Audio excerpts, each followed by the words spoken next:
আপনারা জানেন যে এই ভোলা জেলায় কোথায় কিন্তু আমাদের একটা মেডিকেল কলেজ নাই, মেডিকেল কলেজ হাসপাতাল নাই। তো সেক্ষেত্রে আমাদের এই রিমোট এরিয়ার মানুষ সবসময় বিভিন্ন চিকিৎসা বঞ্চিত হয়। বিশেষ করে আমরা যেহেতু লোকাল এরিয়ার লোক, অনেকে এই চক্ষু চিকিৎসা সম্পর্কে উদাসীন থাকে, চক্ষু চিকিৎসার ব্যাপারে খেয়াল রাখে না।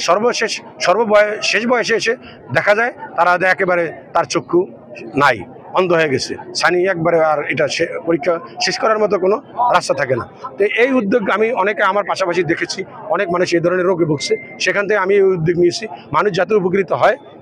আর এছাড়া আপনি দেখেছেন যে ইতিমধ্যে আমি বাংলাদেশ জাতীয়তাবাদী দল বিএনপির ভারপ্রাপ্ত চেয়ারম্যান তারেক রহমানের যে 31 দফা রাষ্ট্র মেরামত কাঠামোর, সেটা আমি চরপেশন মনপুরার বিভিন্ন গ্রাম অঞ্চলে ঘরে ঘরে পৌঁছে দেওয়ার চেষ্টা করেছি।